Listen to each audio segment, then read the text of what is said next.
A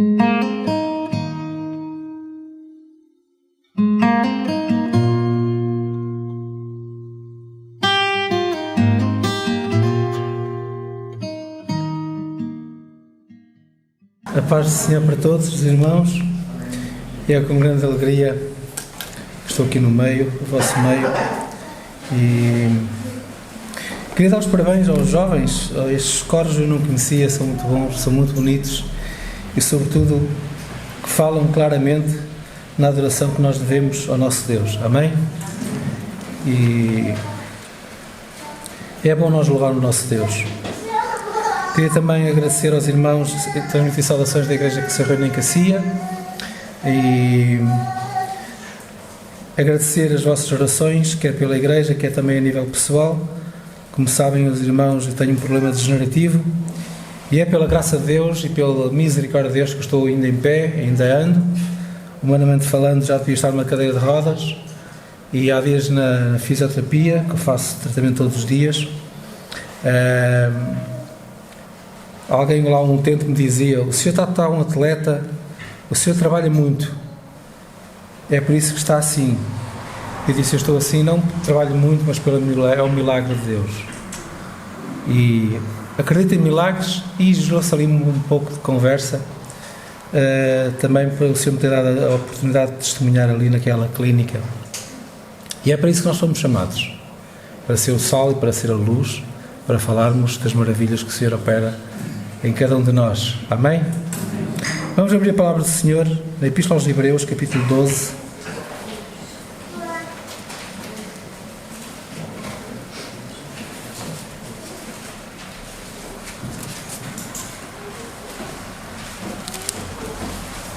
Epístola aos Hebreus, capítulo 12.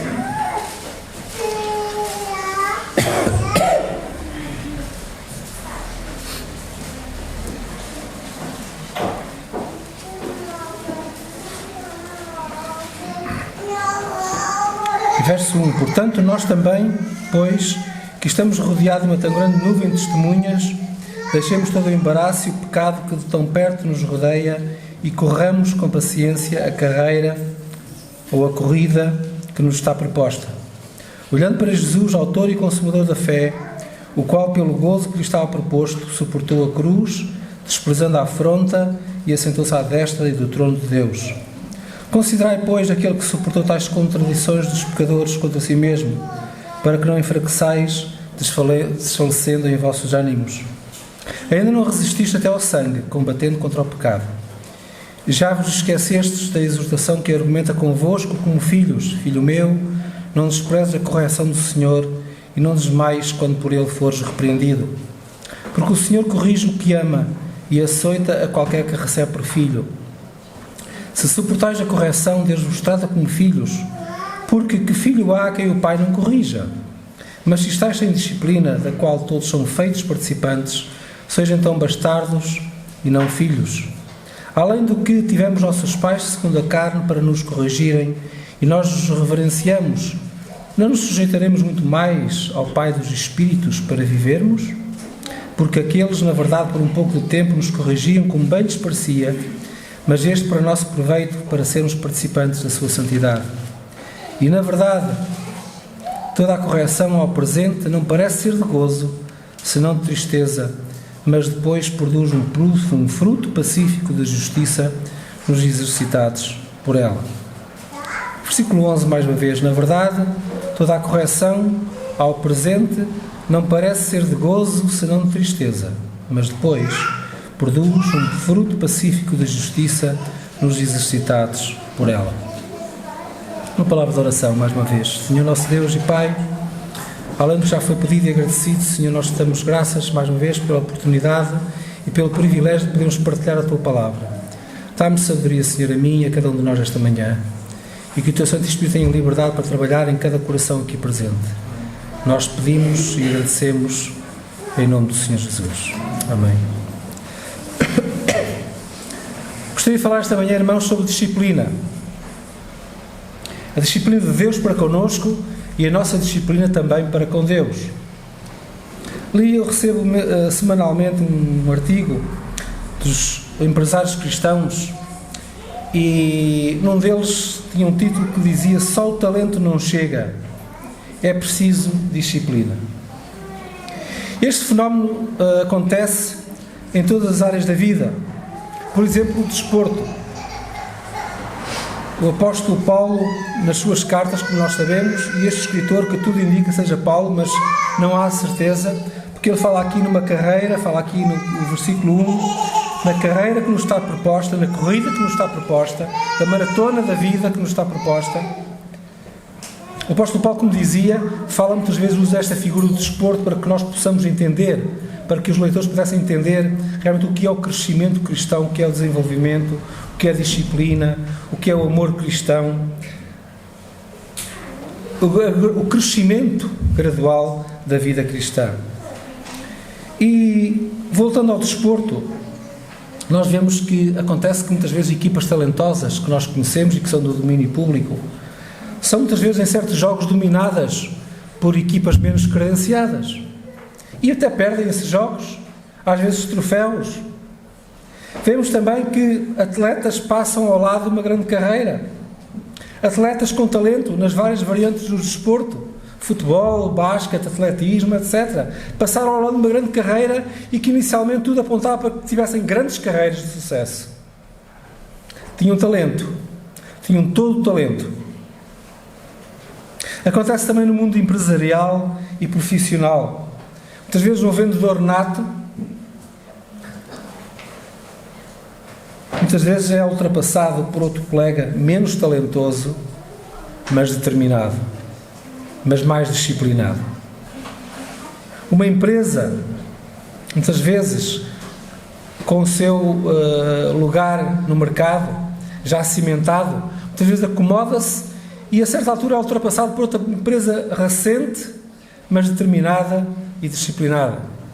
Um médico, um advogado, um empregado da restauração, etc, etc. Podemos falar aqui em tantas profissões no mundo empresarial e profissional.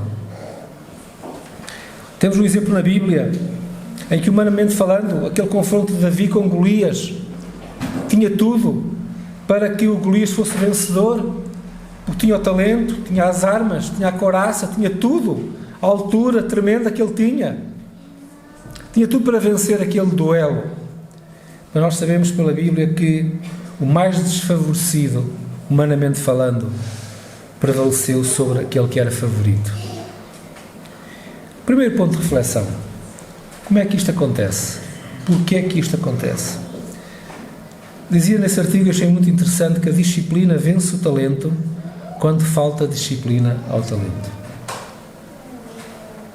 Muitos possuem a matéria-prima, por assim dizer, possuem os talentos, a inteligência, a habilidade, a formação, ideias brilhantes para o crescimento, o sucesso.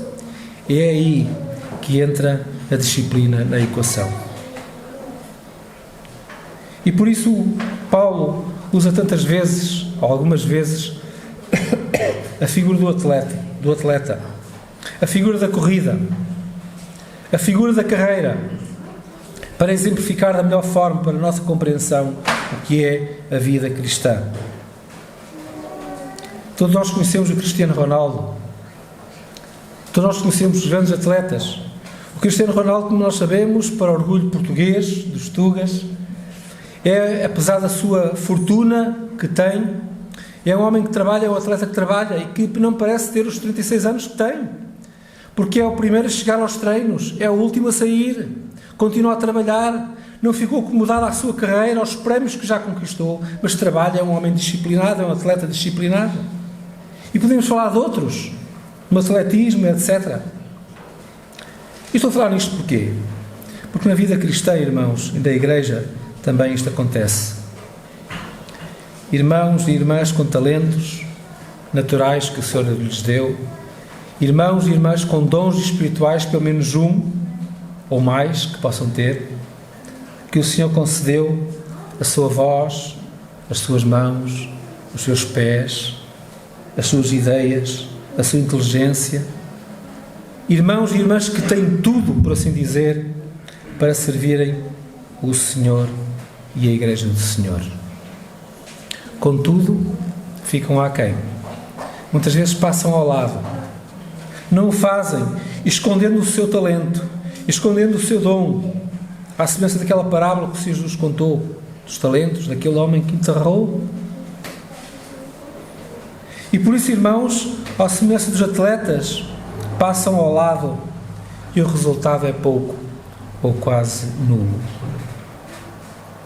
Vivem em torno de si próprios, os talentos que têm, os dons que têm, dados pelo Senhor, usam-nos muitas vezes em proveito próprio, desprezando a Igreja e desprezando o Senhor da Igreja. E por isso é preciso disciplina. Disciplina, fui ver ao dicionário o que era disciplina. Disciplina quer dizer boa conduta, obediência a preceitos e regras. Quer dizer respeito, submissão, correção, repreensão.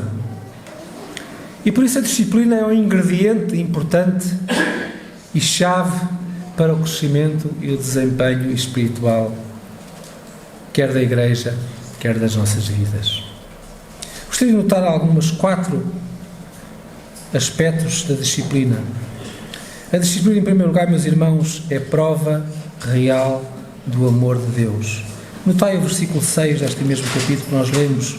Porque o Senhor corrige o que ama e açoita a qualquer que recebe por filho. O Senhor corrige o que ama. Então, a disciplina é uma prova inequívoca e real do amor de Deus. Amém? A disciplina serve para a restauração. Nunca para excomunhão, mas para a restauração. Quando algum irmão ou irmã é disciplinado pela Igreja, é com o intuito de restauração da sua vida, não de excomunhão da sua vida. Quando o Senhor nos disciplina, é porque Ele nos ama. E quando somos açoitados muitas vezes pelo Senhor e que não gostamos, somos filhos. É porque somos filhos. O Senhor corrige e açoita a qualquer que recebe por filho. Então a disciplina é prova do amor de Deus. Hoje vivemos dias difíceis. Quem de nós não conhece os problemas que está havendo em casa, nas famílias, o relacionamento entre pais e filhos, entre filhos e pais, nas escolas, com os nossos professores, com as autoridades, a falta de respeito, a falta de disciplina que era presente há 30, 40 anos atrás e que hoje praticamente não existe. Nós éramos disciplinados pelos nossos pais, no bom sentido.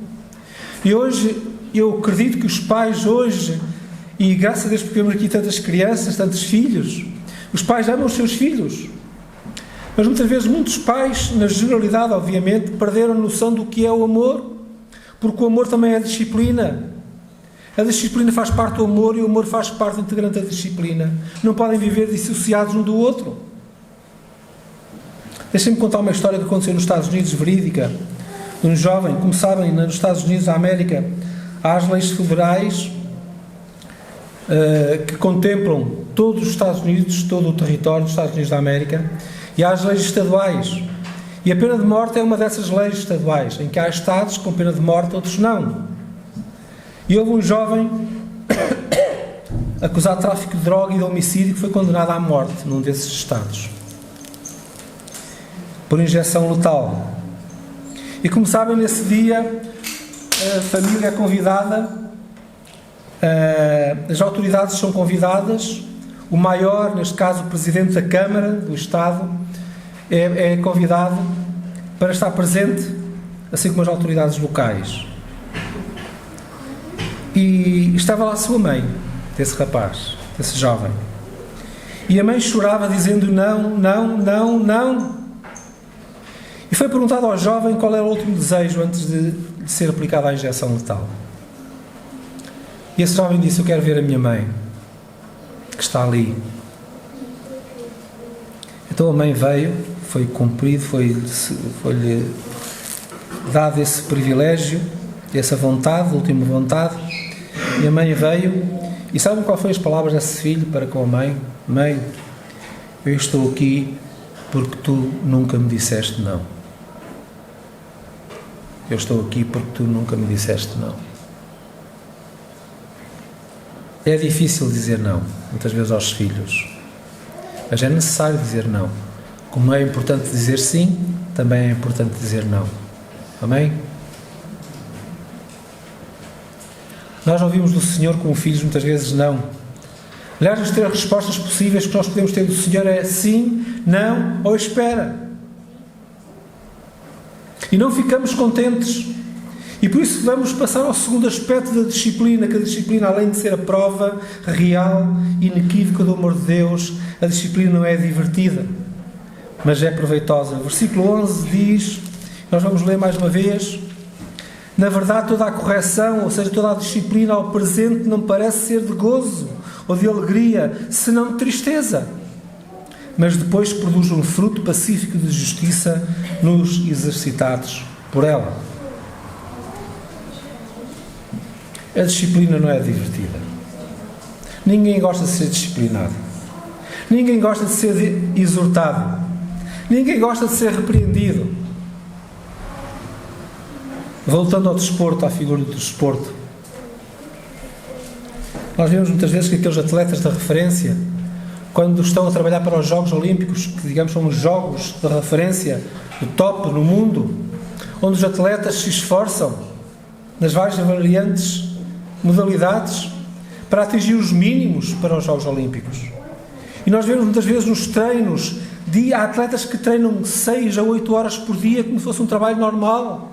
É o trabalho deles, por dia, para atingir aquelas metas, aqueles mínimos estabelecidos para ir aos Jogos, aos tão ansiados Jogos Olímpicos.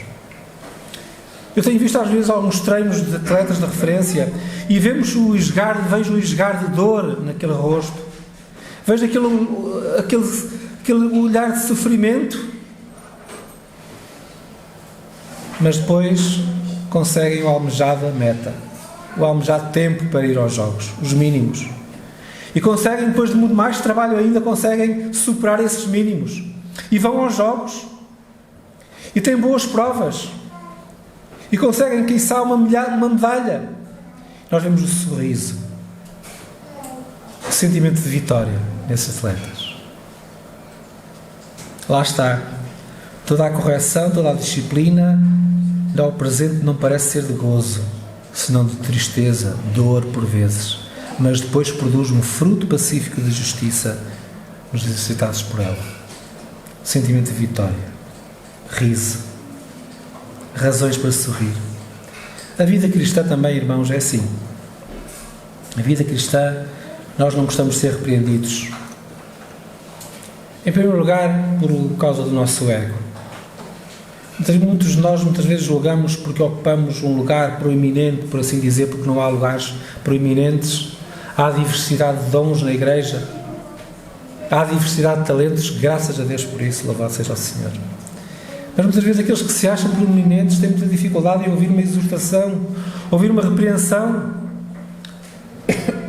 ouvir uma correção, porque o seu ego impera. Acham-se mais importantes que os outros de quem recebem a repreensão. E, portanto, não é de gozo, não é alegre, não é divertido ser repreendido. E muitas vezes, infelizmente, em vez de aceitar a repreensão, a exortação, a disciplina, para ser restaurado, melhorar a sua vida,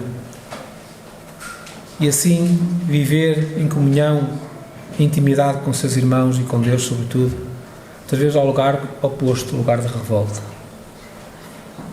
Isso tem contribuído muitas vezes, irmãos, para a desertificação de muitas igrejas locais. Hoje em dia vemos muitas igrejas cheias de desigrejados. Há dias soube uma igreja em Aveiro que surgiu e praticamente vamos ver a composição, digamos, dos crentes, é tudo desigrejados.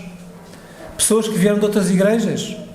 Hoje assistimos a transferências de crentes, por assim dizer, à semelhança do desporto, de crentes de igreja para igreja. Porque é muito mais fácil para mim, do que quebrar o meu ego, é muito mais fácil para mim eu mudar de congregação. do que tentar resolver com o meu irmão, com a minha irmã, com quem tenho algum problema, resolver, pedir perdão ou perdoar? E estar em comunhão, continuar a comunhão com a minha igreja local, comunhão com o Senhor? Mas não, é mais fácil mudar. Os crentes não perguntam porque é que eles estão ali, o que é que aconteceu. Importa muitas vezes o número. E, meus irmãos, não gostamos de ser repreendidos. A disciplina é algo que nós não gostamos, mas precisamos dela. Amém? Precisamos dela. Em terceiro lugar, a disciplina aponta na direção certa. Provérbios 10:17. Provérbios 10:17. Alguém podia ler, por favor, Provérbios 10:17? Capítulo 10, versículo 17.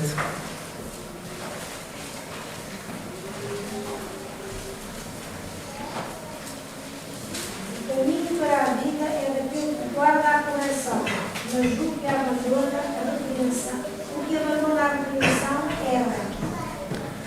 O caminho para a vida é aquele que acolhe a repreensão. Eu pedi para lerem porque eu tenho aqui a versão da ARA e explica de uma forma prática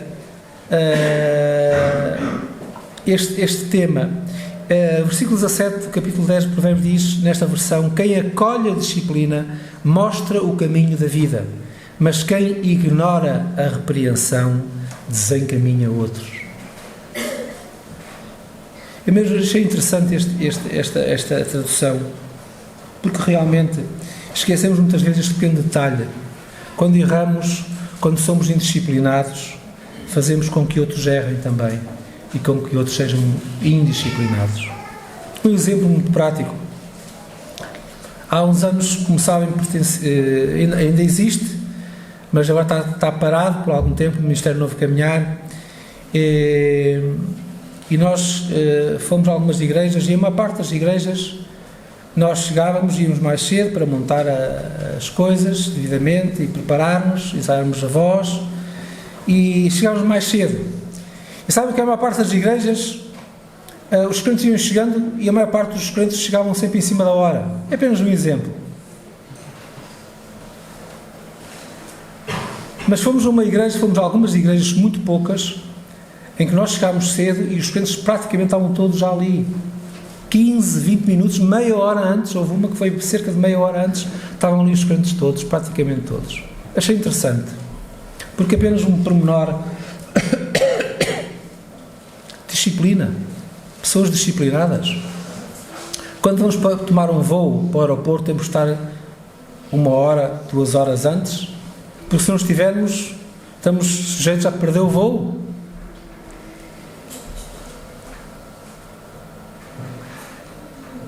E lá em Cacia temos esse problema. Famílias que às vezes chegam tarde, famílias chegam passado um quarto de hora depois do culto começar. E sabe uma coisa, irmãos, isto é um contágio negativo para outras famílias que não eram assim, começaram a ser assim.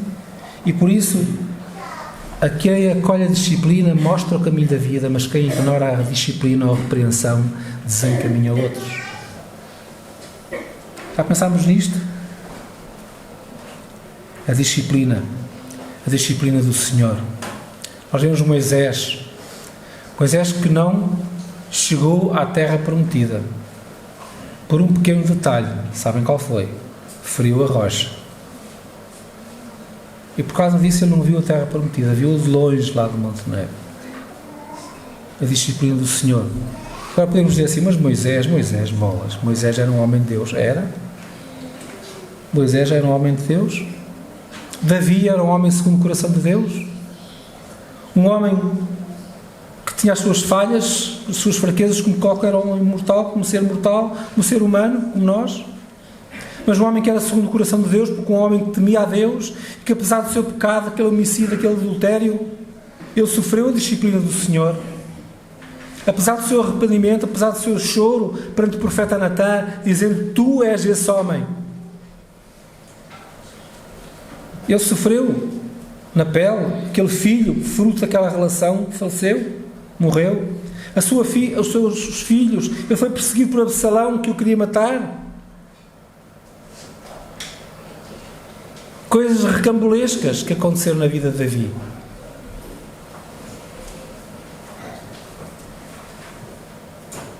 Será que nós estamos disponíveis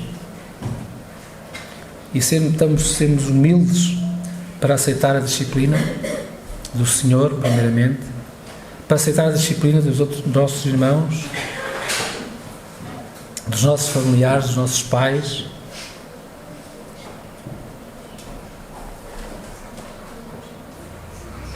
Em quarto lugar, a disciplina promove entendimento. Provérbios 15, 32. Provérbios 15, 32.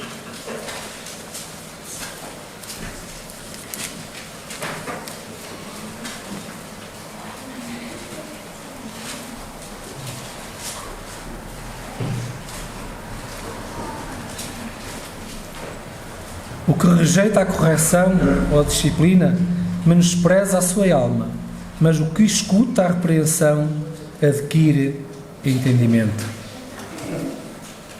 O que escuta a repreensão, a correção, a disciplina, adquire entendimento. Quarto e último ponto, irmãos, a disciplina promove entendimento. Receber de boa vontade a correção, ou seja, a disciplina, transforma um bom executante num excelente executante. Isto no mundo empresarial, no mundo profissional, na vida da igreja, transforma um crente bom num excelente crente. Ou seja, a palavra do Senhor, nós vemos várias vezes, o apóstolo Paulo, Pedro e João, diz que nós devemos buscar a excelência. Nós devemos procurar a excelência, não o que é mais ou menos, e tudo o que deve ser feito para o Senhor. Graças a Deus, porque este louvor que nós tivemos aqui provou trabalho, mostra ensaio, mostra zelo, mostra alegria, e por isso foi excelente. Não foi bom, foi excelente. Louvado seja o Senhor. Amém? Procurar a excelência. A disciplina promove entendimento. E sabem, hoje entendo muito isto. Vou-vos contar uma história também verídica. Um jovem chamado Joel Silva, quando tinha 18 anos, maior de idade, nós morávamos em Vilarinho, a 4 km a pé de Cacia, onde havia o culto, a casa de oração, e numa quarta-feira, nós sempre tivemos cultos às quartas-feiras e ao domingo, isto há 38 anos atrás, 37 anos atrás, ou 43 anos atrás, melhor dizendo, 43 anos atrás, tinha 18 anos, portanto tenho 61.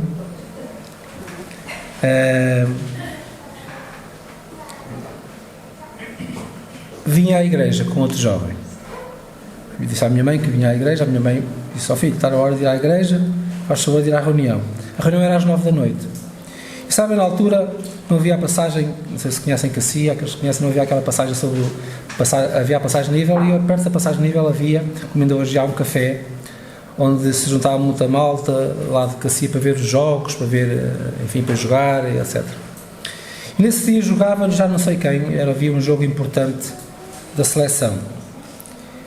E esse jovem disse: vamos ver ali o jogo. Ok, eu entrei no café, vimos o jogo e a reunião foi-se. Entretanto, eu não sabia. A minha irmã, que tinha chegado a casa mais tarde, pegou na bicicleta e veio também à reunião. E chegou mais cedo a casa, no regresso. E eu, entretanto, não fui à reunião. Estive a ver o jogo, fui para casa, a pé, e cheguei a casa, a minha mãe já sabia. Perguntou-me, já sabia? E eu depois vim a saber que ela que já sabia. E perguntou-me: Joel, então, foste à reunião? Fui, mãe. Então, quem é que pregou? E eu: foi o irmão Sobral. Acertei. Estão a ver? Por acaso tinha sido o irmão Sobral. Conhecem, a maior parte conhece, ia lá pregar muitas vezes a Cacia.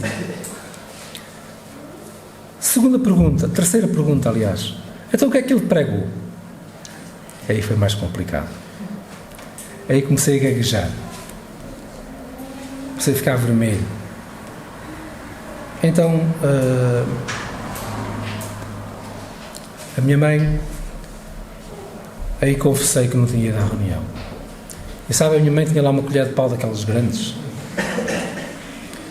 E eu com 18 anos, não copiem este exemplo, mas já há 43 anos atrás, com 18 anos de maior idade, ela deu-me uma tareia com a colher de pau, que vocês podem imaginar. Ao ponto de eu agarrar-me a ela, ela a bater-me, eu agarrar a ela quase a desfalecer. Hoje seria muito complicado uma situação dessas. Chamariam a CMTV para estar presente, ou seria acusado de violência doméstica à minha mãe, estaria aqui a responder. Mas sabem, irmãos, este pequeno episódio que aconteceu na minha vida ensinou-me uma coisa. A minha mãe ensinou-me com isto uma coisa: a valorizar as coisas do Senhor, a valorizar ir à casa de oração. Porque eu menti, primeiro menti, segundo desvalorizei em troca de um jogo de futebol, neste caso, o facto de ir à casa de oração. Então com isto a minha mãe ensinou-me, com esta disciplina.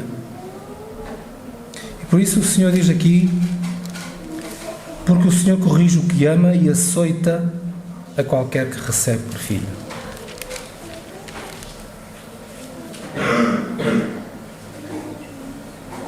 Para concluirmos, a pergunta que eu gostaria de fazer a mim e a cada um de nós esta manhã: somos nós disciplinados? Com Deus, em primeiro lugar, com o nosso próximo, com os nossos irmãos, connosco próprios, com as coisas de Deus? Segunda pergunta: promovemos nós a disciplina na igreja? Quando eu falo na disciplina, sermos disciplinados, sermos pontuais, sermos assíduos, sermos humildes, procurarmos exortarmos uns aos outros com amor, com brandura, como diz lá o apóstolo Paulo em Gálatas capítulo 6, verso 1. Se alguém for achado numa falta, vós que sois espirituais, corrigi-os com o espírito de brandura, de mansidão. Lá em Provérbios também, capítulo 15, verso 1, diz que a palavra dura suscita a ira, mas a palavra mansa, a palavra branda, desvia o furor. É neste espírito que nós devemos, irmãos, disciplinar-nos todos, uns aos outros, com amor, com mansidão. Servimos de exemplo uns para com os outros, bons exemplos, não maus exemplos, mas bons exemplos. Há um ditado que diz, do povo, que diz que o tempo cura. É mentira. O tempo não cura. Andamos muitas vezes, por causa disso, e mesmo dentro das igrejas locais, no meio do povo de Deus, andamos muitas vezes a incubar, digamos, as coisas, sem resolver as coisas, sem disciplina nos nossos corações, sem disciplina nas nossas palavras, nas nossas atitudes. Andamos a incubar muitas vezes as coisas que não são resolvidas. Isso gera suspeita, e o amor não se suspeita mal. 1 Coríntios capítulo 13, o amor não se suspeita mal. Aumentamos a amargura e chegamos muitas vezes aos cortes das relações. Porquê? Porque falta de disciplina aumenta a iniquidade. E como está lá escrito em Mateus capítulo 24, verso 12, por haver aumentado a iniquidade sobre a terra, o amor de muitos, diz o Senhor, esfriará. Irmãos, quando há falta de disciplina, tudo esfria.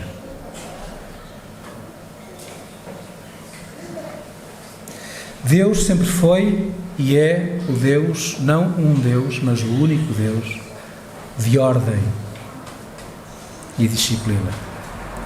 Se nós atentarmos para o tabernáculo e mais tarde o templo, via de uma forma preciosa e maravilhosa aquilo que o Senhor instituiu, os materiais que o Senhor disse claramente, sem sombras de dúvidas, que seriam usados para a construção do templo. Os cedros tinham que ser de madeira do Líbano, não era de outra região qualquer. Os materiais, ele especificou claramente os materiais que seriam usados, os locais, as pessoas que seriam utilizadas. Não podiam ser qualquer outras pessoas, tinham que ser aquelas pessoas. Vários mestres que havia que ele indicou quais seriam. Ordem, disciplina. E ele ainda hoje continua a ser o Deus da ordem, o Deus da disciplina e, consequentemente, o Deus do amor. Amém? Aleluia por isso. Irmãos, sejamos disciplinados com os dons e com os talentos que o Senhor nos deu, para a edificação da Igreja e do Senhor da Igreja e para a glória do Senhor e salvação de almas. Amém? Sabe, alguém disse o seguinte: saber muito e fazer pouco faz mal à Igreja. Saber muito e fazer pouco faz mal à Igreja. E alguém também disse que quanto mais próxima a nossa relação com Deus, maior a nossa responsabilidade perante Ele e perante o mundo, falando do amor de Deus. Então, irmãos, que nós sejamos disciplinados com Deus, com as coisas de Deus, suportemos a disciplina de Deus, a disciplina dos nossos irmãos, a correção dos nossos irmãos, tenhamos humildade para isso, quebremos o nosso ego, porque o ego é um dos principais inimigos das nossas almas e das nossas vidas. O meu maior inimigo sou eu próprio. E nós muitas vezes pomos as culpas. Satanás tem as costas largas, como se costuma dizer. Atribuímos tudo a Satanás. É um facto que ele é o inimigo das nossas almas. Ele é o pai da mentira. Mas muitas vezes o nosso ego, o nosso eu. E muitas vezes hoje assistimos ao materialismo dos homens, ao humanismo do ser humano, em querer chegar a Deus da forma que ele entende que deve chegar a Deus, sem ser por meio do Senhor Jesus Cristo. E queria ter uma palavra também, irmãos, meus amigos aqui presentes, se alguém está aqui sem Cristo na sua vida, que Deus é disciplinado, é um Deus da ordem, e se não tens a certeza da vida eterna que há em Cristo Jesus, se ainda não confessaste o teu pecado, se ainda não te arrependeste do teu pecado e não confiaste ainda no Senhor, fala o mais breve possível, porque estás sujeito à disciplina de Deus, estás sujeito à morte eterna, ao castigo eterno. Mas o Senhor providenciou, como foi há pouco a celebração da ceia do Senhor, como o nosso irmão disse, ao contrário do Papa Francisco, do mensageiro de Deus aqui na Terra, que disse há poucos meses que o facto da morte do Senhor Jesus foi um ato de fraqueza. Não foi fraqueza, pelo contrário, foi um ato de vitória. Amém? Foi a vitória, não foi fraqueza. Então, irmãos, meu amigo aqui esta manhã, aceita Jesus Cristo, recebe Jesus como teu Senhor e Salvador da tua vida e escaparás a esta disciplina que o Senhor tem, mas que o Senhor deu escape para ela ao dar o seu Filho na cruz para que por ele fosse salvo, pudesses ter uma vida que se continuará eternamente. E nós que somos filhos de Deus, sejamos mais uma vez disciplinados, que esta palavra sirva de refrigério para as nossas almas, de crescimento, de aprendizagem, e que nós não apenas não o ouçamos só, mas possamos guardar nas nossas vidas e possamos mudar. Saber muito e fazer pouco faz mal à Igreja. Então, que cada um de nós seja um polo de fazer bem ao corpo, ao nosso corpo, ao corpo de Cristo, que é a Igreja. Que assim seja para a sua honra e para a sua glória. Amém.